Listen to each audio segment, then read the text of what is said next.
un poquito entonces avanzando con algunos tópicos de magnetismo, ¿sí?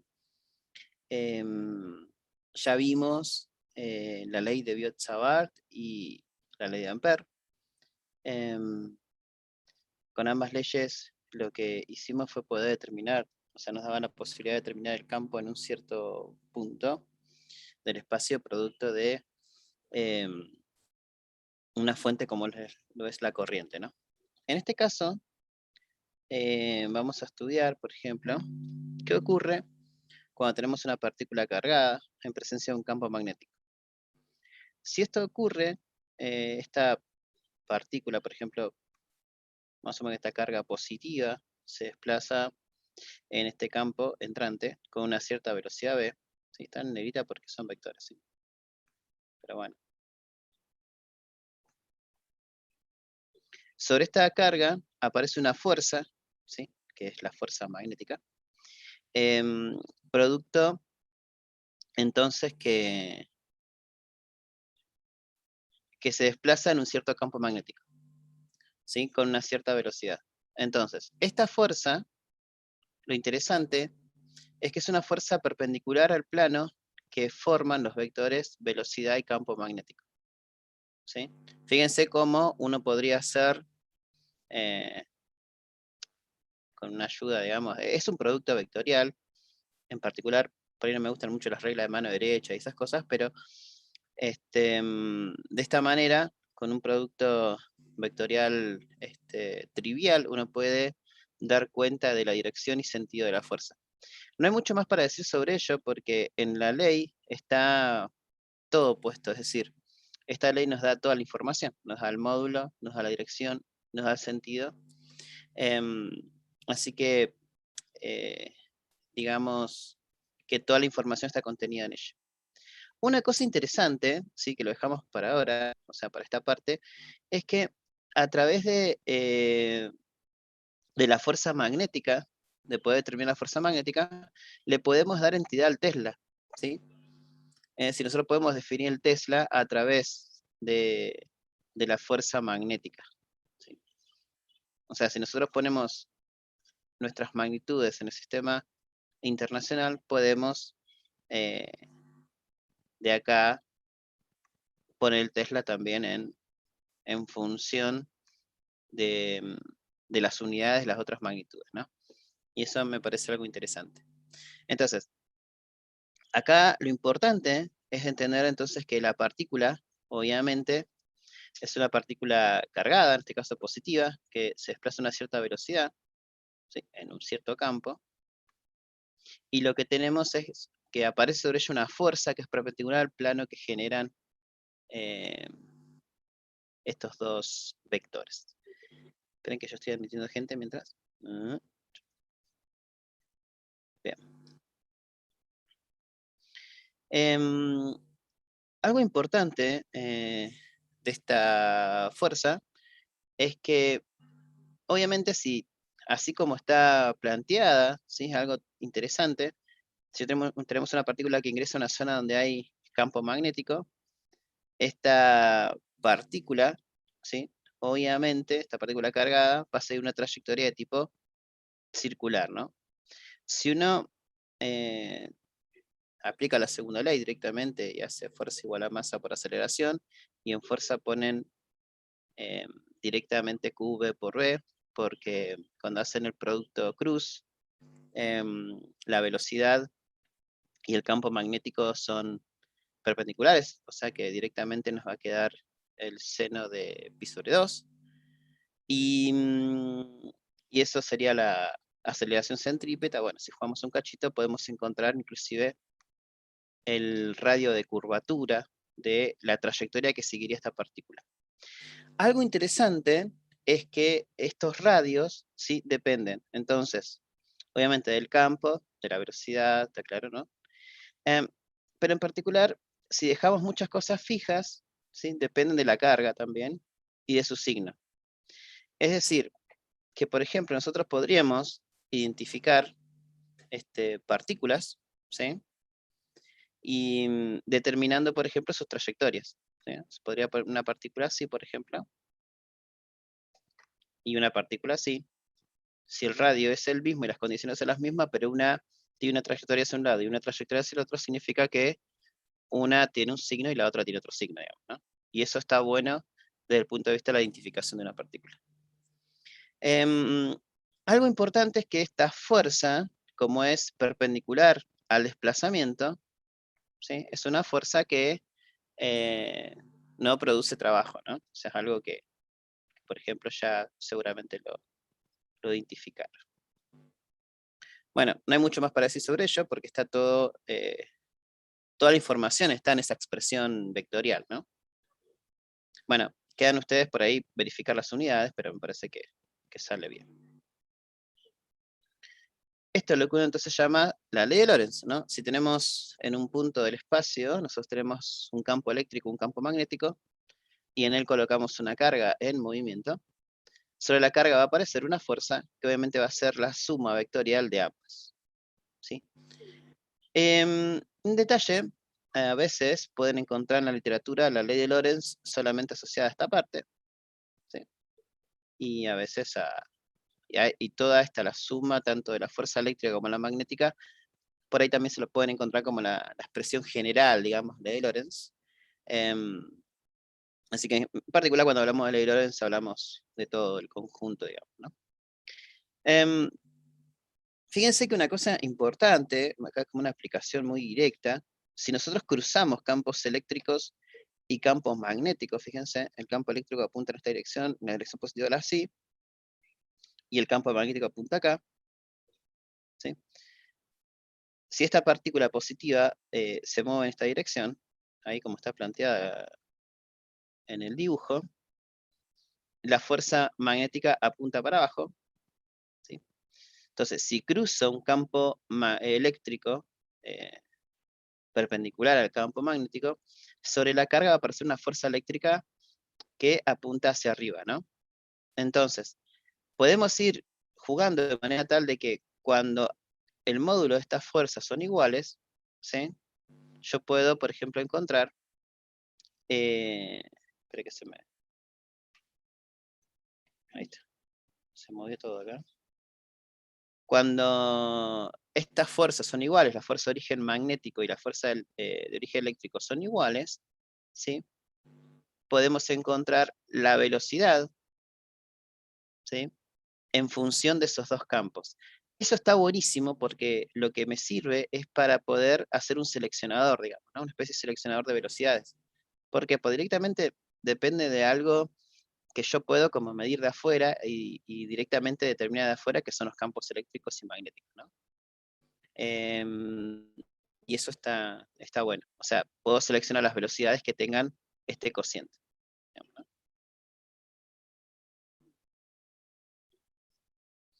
Un fenómeno interesante es cuando tengo dos carguitas. ¿Qué pasa si tenemos esas dos cargas en movimiento? Y esto está buenísimo, ¿no? Fíjense.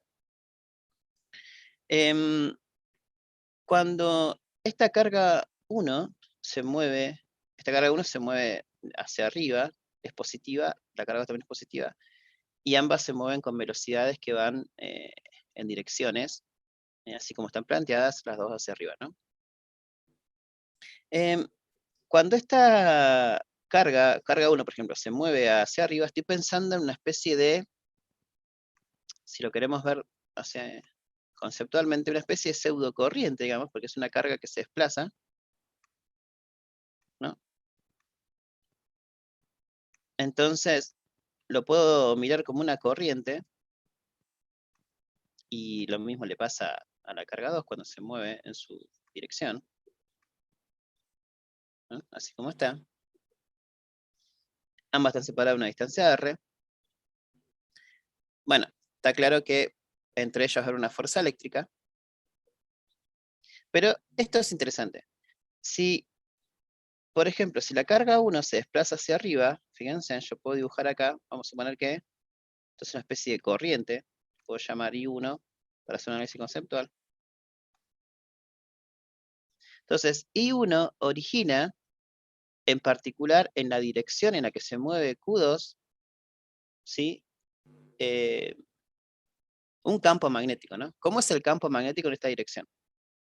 donde se encuentra Q2. ¿Saliente? A ver, haces tu regla de mano derecha con I1. I1 sería tu dedo. ¿Cómo giraría? ¿Dijo Q2 o Q1?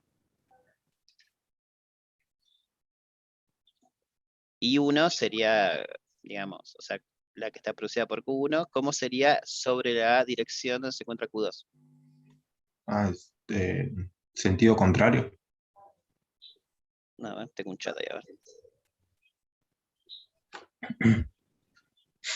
Está bien lo que dicen ahí en el chat. O sea, en esta zona, acá sería entrante, ¿no? ¿Está bien?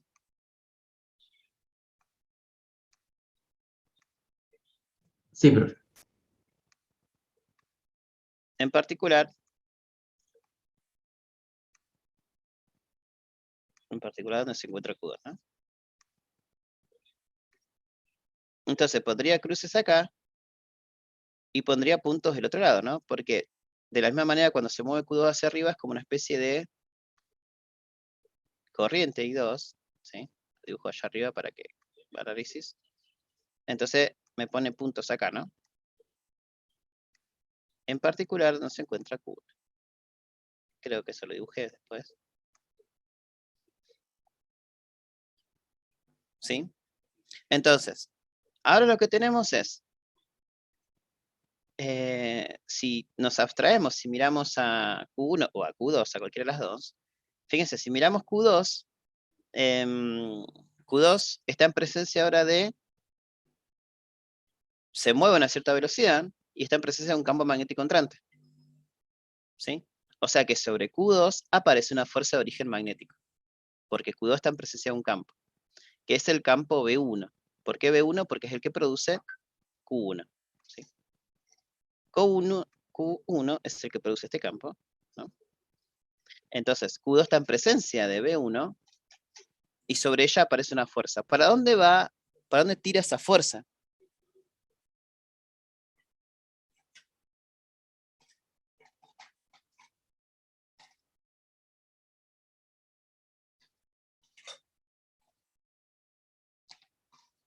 Si aplicamos la ley de Lorentz, fíjense, la velocidad iría hacia arriba, lo abstraigo para acá, ¿no? Profe, Sería, ¿estás seguro que la Q2, el campo es entrante? sí, porque esto hace así, ¿no? La de Q2. Ujú. Por el tema de, claro, por el tema de Q1 genera un campo entrante, sí. Pero Sí, no, la fuerza ¿hacia dónde va? eso es La lo que estoy de, preguntando. O sea, ah, si, eso justo eso. Si acá tenemos B2, lo estoy haciendo acá, y está tu carguita positiva, ¿no? O sea, en un campo que es entrante, ¿no? La carga es positiva, lo dejo acá. Simplemente. ¿Para dónde va tu fuerza? para la izquierda. Así, ¿no? Si haces la regla de la mano derecha, usalo para que te ayude. Donde, ¿cómo haces la regla de la mano derecha? A ver. O sea, el producto sería... bueno, no me gusta hacer mucho énfasis sobre esto porque por ahí uno se acuerda más las reglas que las leyes, pero por ahí puede servir. Si uno hace QB por B,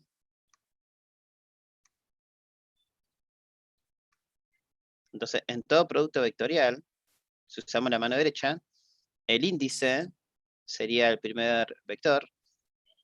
Bueno, todos a 90 grados, ¿no? Ortogonales entre sí. El segundo vector lo hacemos con el dedo mayor y el pulgar me da la fuerza. Me da el resultante, ¿no? Entonces, si hacen el dedo índice hacia arriba, el dedo mayor entrante, ¿sí? La fuerza apunta para la izquierda. ¿Está bien?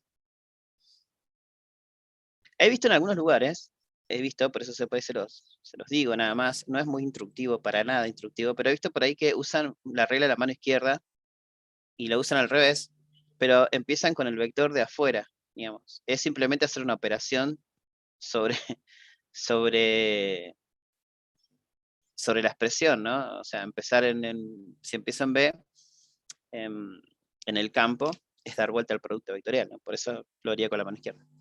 ¿Pero se entendió cómo hacer la regla mano derecha?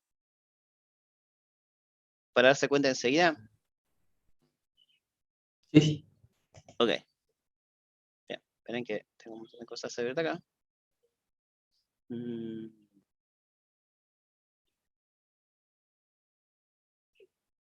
Esperen.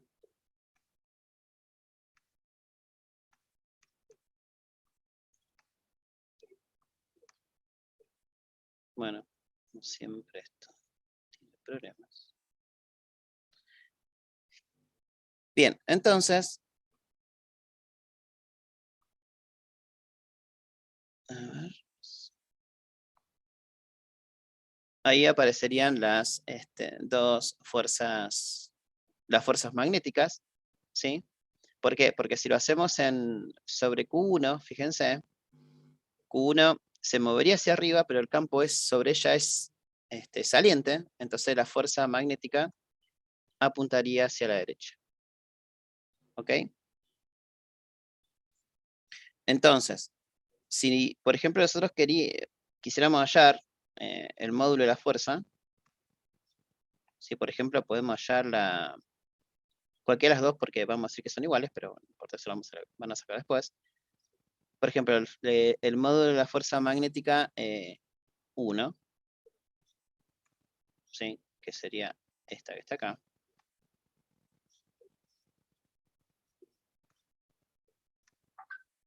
Un poco lo dijimos recién, sería la carga que tenemos ahí, que sería Q2,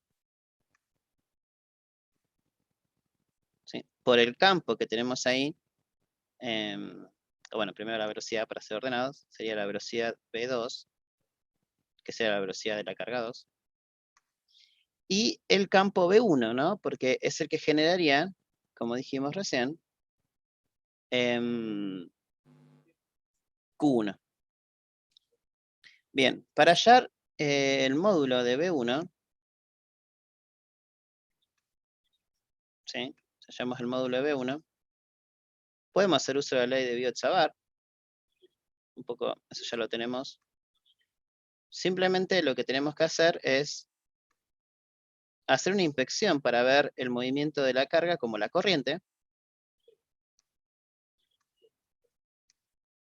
¿Sí? Entonces, si en la ley de Biot-Savart, esto lo pongo por acá abajito, o por acá, a ver, ¿si puedo borrar esto? Un segundo. Así no pude, pero ahora capaz que sí. No, no puedo. No sé.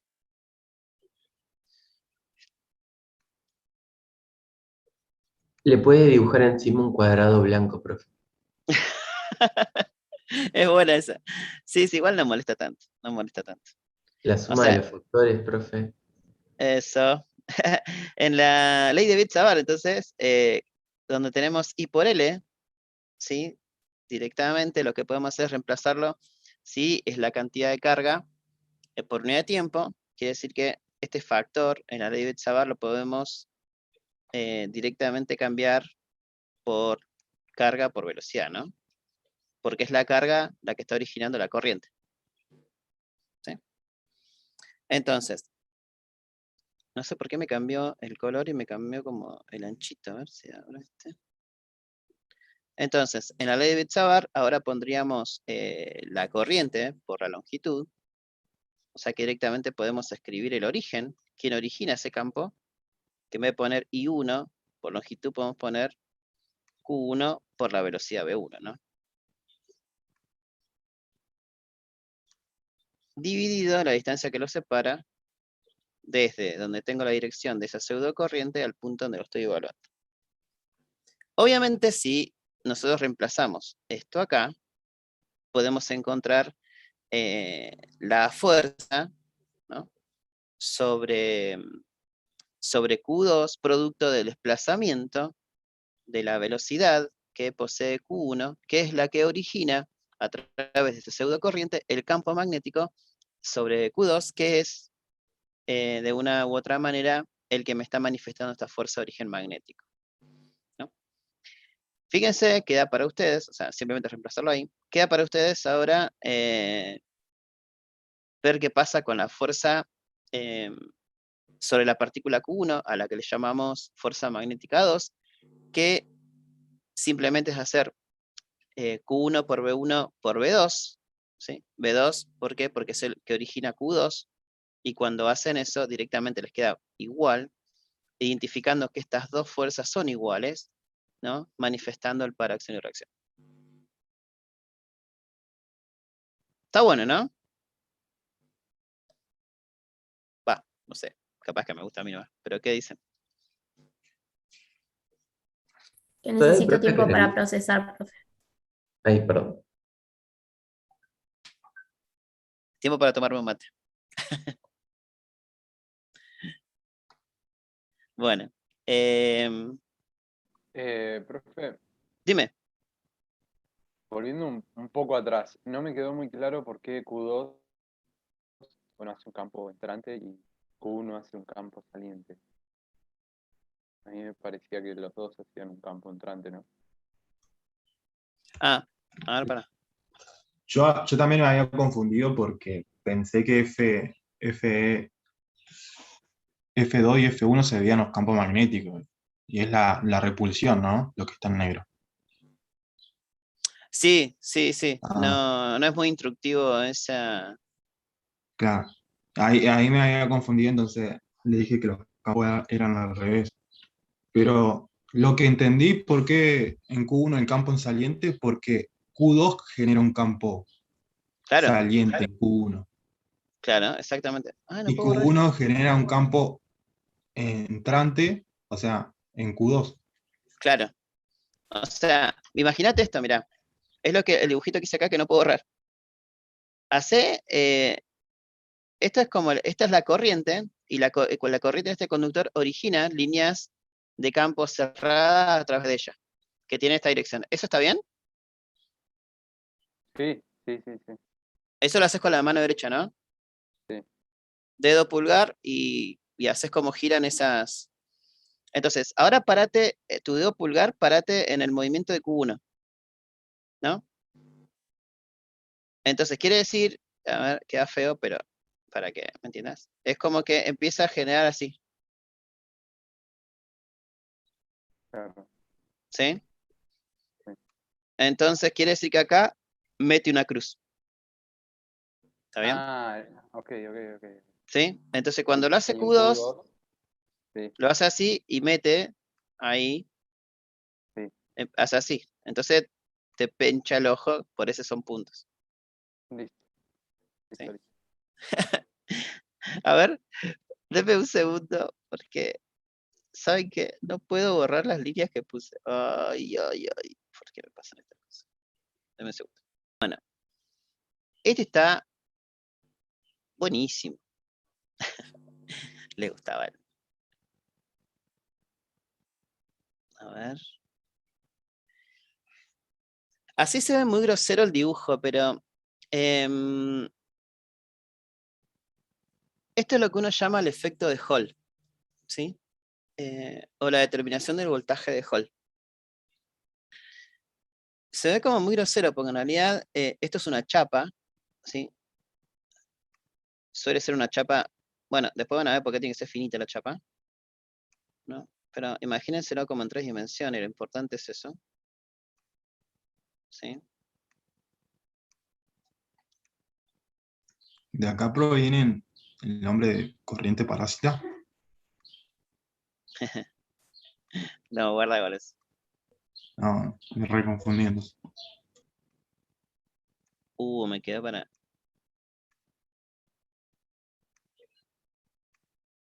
Bueno, no quedó muy bien, pero se entiende. A ver. Vamos a poner esta es la altura h.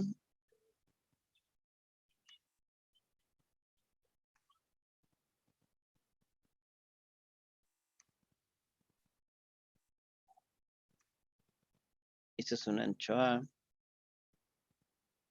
¿No? Y no sé, ambas de longitud era esto.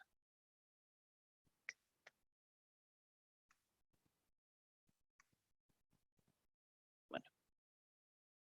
Imagínense ustedes que sobre el lado izquierdo, sobre este lado, nosotros venimos así con un Metemos un circuitito.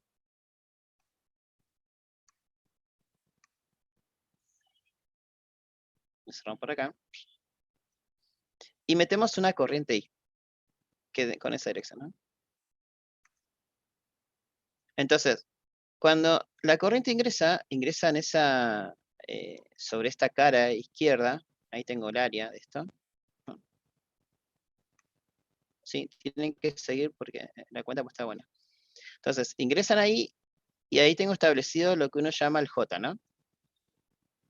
Me conviene hacer en términos de J, ¿por qué? Porque J es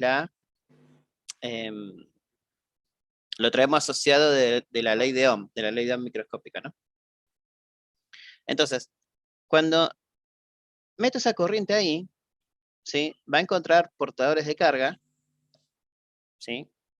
Entonces, en particular, si encuentra algún portador positivo de carga, ¿sí? Ese portador positivo se va a desplazar de izquierda a derecha. ¿Por qué? Porque estoy con este J estableciendo un campo eléctrico entre los extremos de ese conductor, ¿no? Entonces se va a desplazar hacia la derecha. ¿Cómo se llamaba esta velocidad? Cuando hablamos de...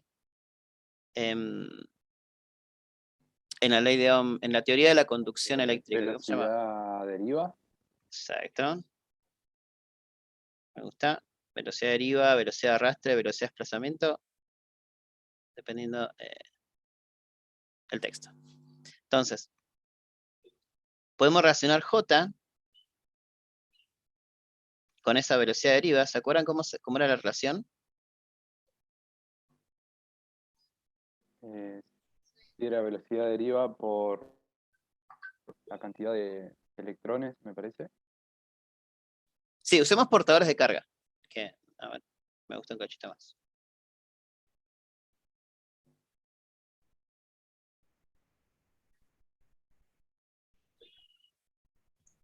¿No es carga por la cantidad de carga o portadores de carga? Eso, sería la letra eta, que esta es la concentración de portadores por unidad de volumen, ¿sí? Por la carga del portador, ¿sí? Por la velocidad deriva. Bueno, ahí tengo expresado J en función de la velocidad deriva. Bien, vamos despacio. ¿Qué ocurre? Ahora nosotros sabemos, y esto es lo interesante, hasta ahora es como que yo no dije nada del campo magnético azul, ese que está afuera, que esto lo puedo poner desde afuera, pero si hacemos eso, si ponemos un campo magnético, así como está planteado con esa dirección y sentido, ¿sí? Fíjense que no sé si se ve bien el dibujo, pero son ortogonales, ¿no? O sea, BD está en este eje, ¿no? Entonces, sobre este portador va a aparecer una fuerza magnética que ¿para dónde va a apuntar? ¿Para dónde va a ir la fuerza magnética sobre esa Hacia carga? arriba, si entendí bien el dibujo. Hacia arriba, ¿no? Entonces, va a haber una fuerza magnética hacia arriba, ¿no? Me voy a llamar FM. Entonces, lo que va a pasar, producto del campo magnético, es que voy a tener una distribución de portadores, ¿sí? Los portadores positivos, ¿sí? Las cargas positivas van ahí arriba, ¿sí? Bueno, las negativas abajo. O sea, lo dibujo ahí, pero siempre sobre la placa de arriba y la placa de abajo, que están absolutamente grandes dibujadas, digamos, no son re anchas. Pero se entiende que van hacia arriba, sí. Son chapas re finitas.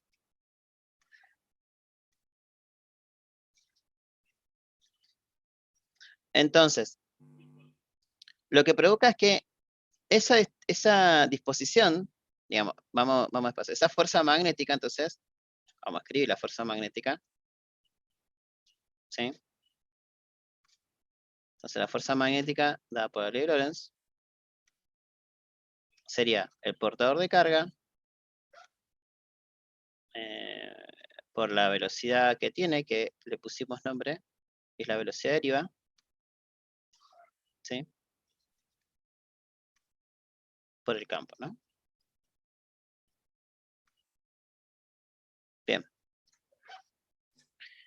Entonces, con esa distribución de carguitas, como quedan así, obviamente tengo cargas positivas arriba y cargas negativas abajo, ¿no? Se establece un campo eléctrico, se induce a partir de ese desplazamiento, de este movimiento de la carga, de la velocidad derivada en un campo magnético, digamos, ¿no? Entonces, empieza a haber un campo, obviamente de arriba hacia abajo.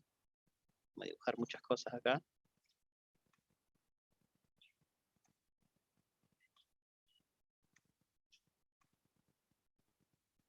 ¿Sí? Entonces, sobre estas carguitas, obviamente me va a aparecer una fuerza, como ahí tengo un campo ahí, una fuerza de origen también eléctrico, ¿no? ¿Sí? Mm. Ah, ya sé por qué no podía borrar, pues estaba tocando otra cosa yo. Una cosa es el borrador del Zoom y otra cosa es el borrador de la diapositiva. Ah, ya está, ya está. Listo, no vuelve a pasar. Entonces, la fuerza eléctrica, en este caso, ¿sí? Si la calculamos, esa fuerza eléctrica va a depender del campo ese que se está induciendo ahí, obviamente del campo eléctrico E, y no va a ser otra cosa que Q por E, ¿no?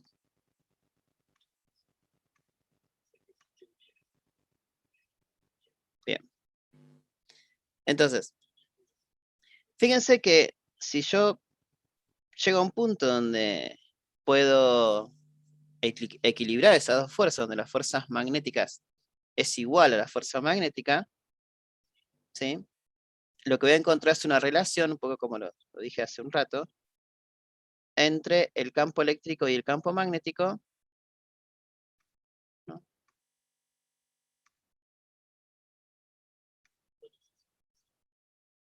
O sea, cuando estas son iguales, ¿sí?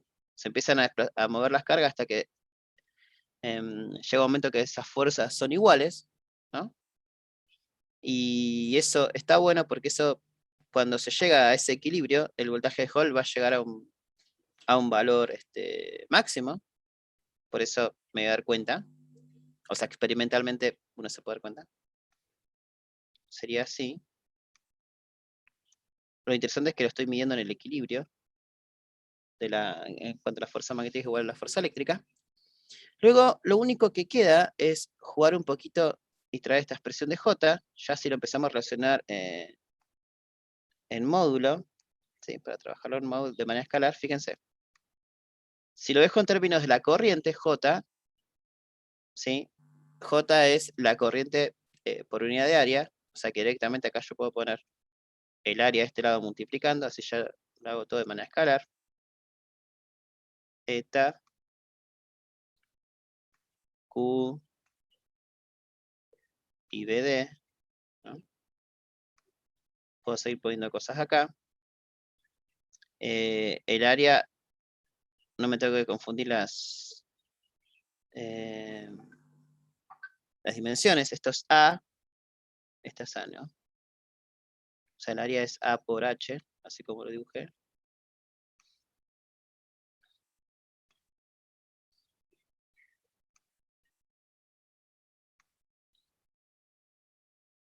Y BD. ¿Sí? Entonces, ya estamos cerquita de poder comprender a dónde vamos.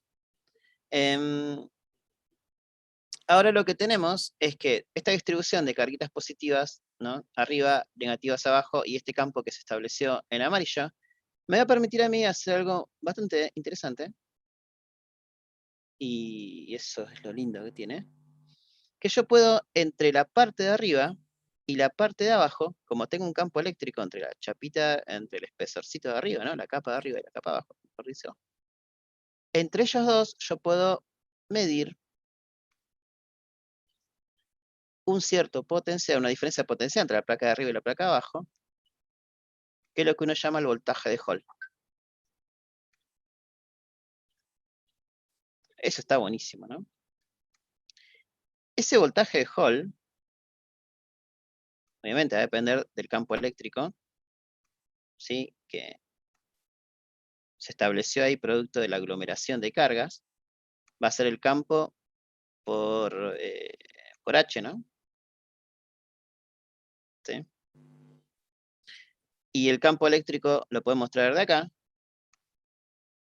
o sea, que directamente es la velocidad deriva por el campo magnético por H, ¿sí? O sea que si jugamos un poquito acá, sacamos la velocidad deriva, o sea, se me va todo eso.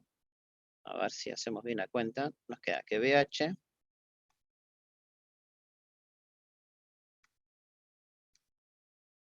es igual, entonces, a ver. ¿Qué me queda? Bueno, queda la corriente arriba.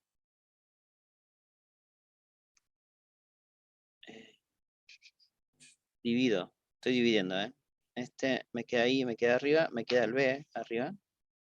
La velocidad deriva se va.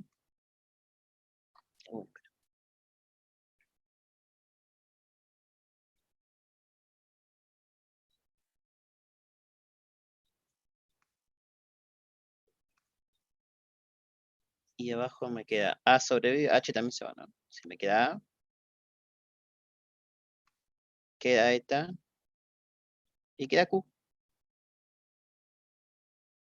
¿No? Revisen si eso es lo que está quedando, pero...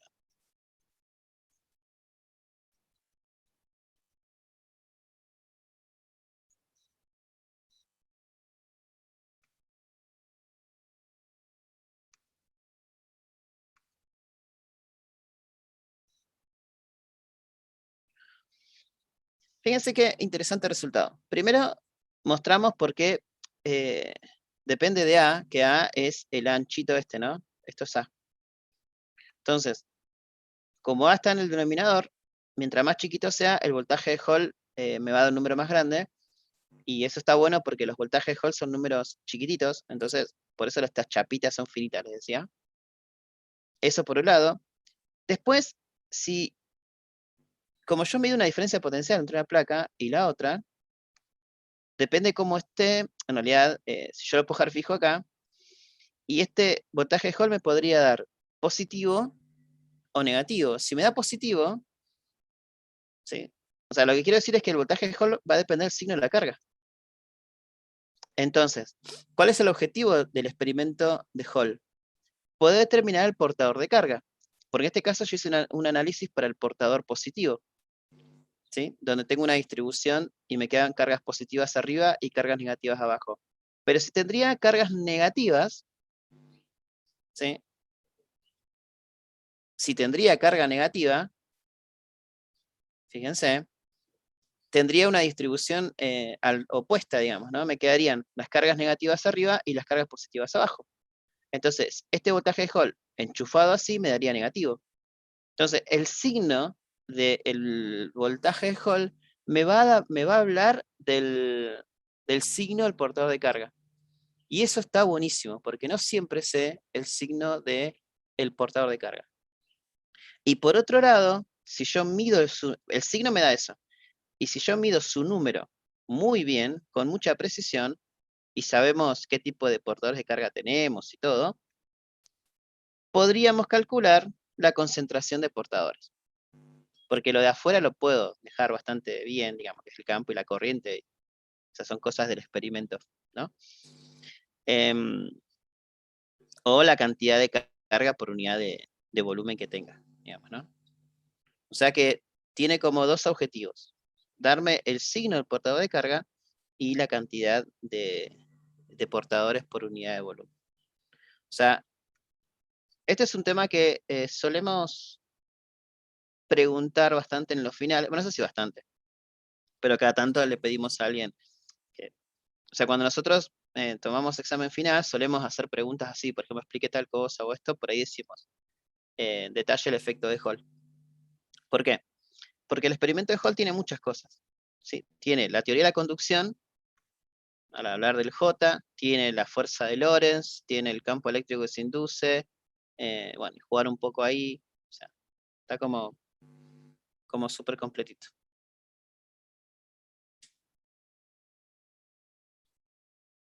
Hola, ¿están ahí? Profe, una consulta. Sí, escucho. Porque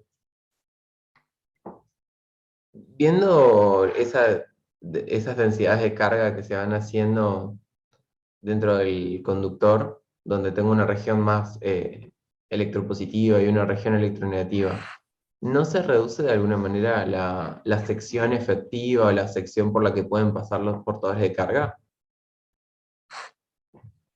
Si se reduce. Sí. Vos acuérdate que lo que estás haciendo vos es un estudio estadístico, digamos, ¿no? Ujú. O sea, vos al impregnarle la velocidad deriva, esta velocidad deriva vos se la impregnás no a como, digamos, como una velocidad promedio, si se quiere, de todo el movimiento en conjunto de las partículas sobre el conductor. O sea, no estás Bien. pensando como en una partícula o en está como en un seno, ¿no? Y se va como achicando, digamos, ¿no? Por donde va pasando. O sea, es el estudio estadístico que vos haces y a impregnarle a ese mar, a ese conjunto de eta portadores de carga por unidad de volumen con esa velocidad, ¿no? Es interesante la mirada, pero no, en este caso es el modelo o sea, es el modelo estadístico que estás planteando para esos portadores de carga. Okis, okis. Porque yo pensaba que si eso sucedía, era posible medir la corriente y capaz la corriente era más fácil de medir que los valores de B sub H. Bueno, medir el voltaje Hall no es algo fácil. O sea, no es algo fácil hacer el experimento y hacerlo, medirlo así directamente. No es algo tan simple. Eh, digamos, es divertido en el caso de un laboratorio por ahí más de física, es divertido, pero tenés que estar mucho tiempo ajustando las cosas. Em, pero bueno, no, sí. Lo interesante es que vos puedes tener una mirada desde afuera de cosas que son muy internas. Y eso siempre me pareció muy interesante del voltaje de Hall, ¿no? Es algo que al menos siempre me llamó la atención y me gustó. A ver. Bueno, en el caso de que ustedes tengan, se los dejo ahí como para que lo lean y después, si quieren ampliar. Bueno, te aclaro un poco, ya un poco que hicimos una deducción así cuando hablamos de las carguitas. Si tenemos una fuerza sobre una carga individual, obviamente planteamos la expresión de Lorentz para una carga, y si tenemos n portadores de carga, ¿sí? Es multiplicar por n, ¿sí? Y eso me lleva a poder un poco hacer la conversión en vez de I por L, que hice antes en Q por B, en llegar y poner I por L por B. O sea que si yo tengo un conductor ahora, un conductor por el cual circula una corriente I, ¿sí? Que está en presencia de un campo magnético, sobre ese conductor aparece una fuerza directamente I por L por B. ¿Sí? Nada más que eso. Eso se debe, que el origen de eso, obviamente, es la fuerza de Lorentz que se produce sobre cada una de las cargas. Por último, les quería mostrar, esta es la fuerza sobre una corriente, o sea, un conductor que transporta una corriente sobre un campo magnético.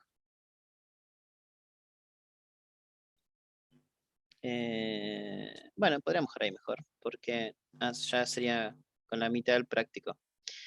A ver, les voy a les mando acá por un chatcito.